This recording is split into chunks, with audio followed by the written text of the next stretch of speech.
Hello folks, and welcome back to Taking the Tech Exam with WM7X.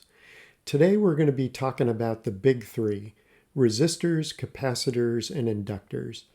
These components are really central to how your radio works and pretty much all other electronics too. And as usual, we'll cover the fundamentals and reinforce what we learn with some exam questions. Okay, let's start off with a high-level view. First of all, resistors absolutely have the best name because their job is to resist the flow of current.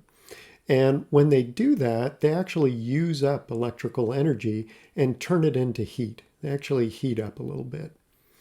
Capacitors and inductors are different. They store energy and then later they can give it back to your circuit. Capacitors store their energy in an electric field, and inductors use a magnetic field. And knowing just that, you could figure out a bunch of the test questions. But let's dive a little deeper, starting with resistors. So if we go back to our water analogy, we remember that if you choke down a section of pipe to a smaller size, it'd be harder to push water through it. And that's what resistors do for electronic current. They oppose the flow. And the symbol we use for it is a sort of jagged zigzag line. And I mentioned that they heat up a little bit as they oppose current.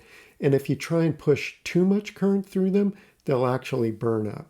So it's a good thing that we already know about fuses. Now, sometimes we need to choose how much flow we want. That's easy with water. We just use an adjustable valve like this spigot.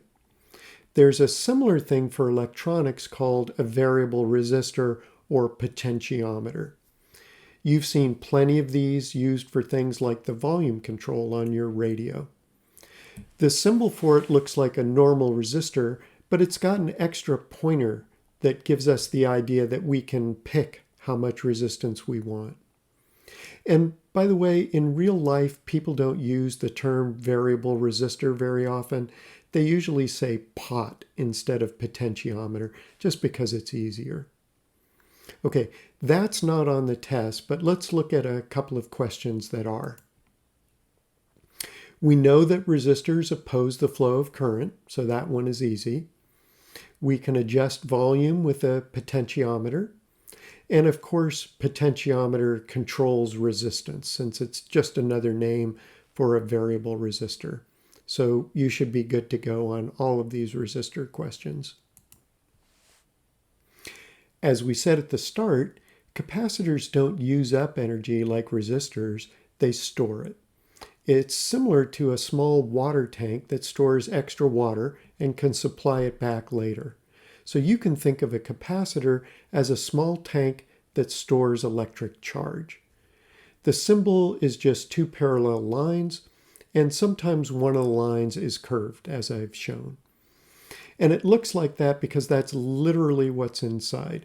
Two conductive plates that are very close together, but separated by an insulator, like plastic or ceramic.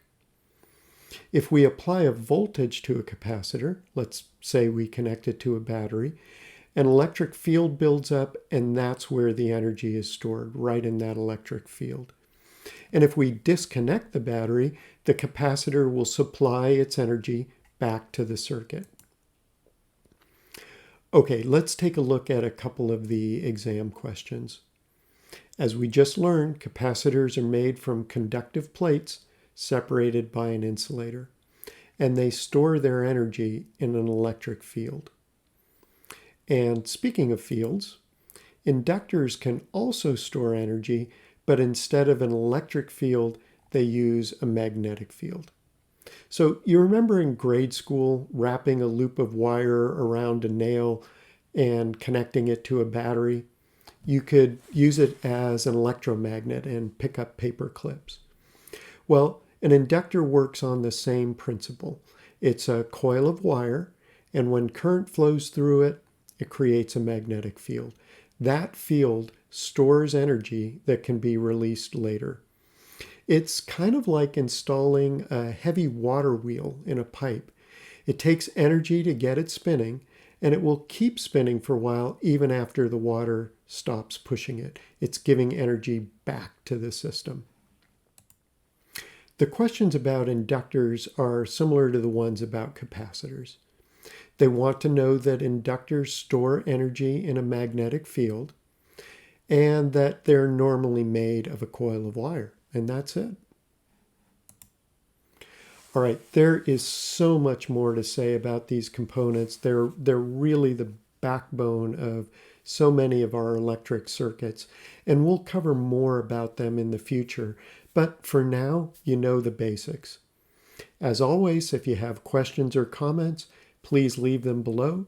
And if you want more tips on how to join the hobby or upgrade your license, click the subscribe button and ring the notification bell.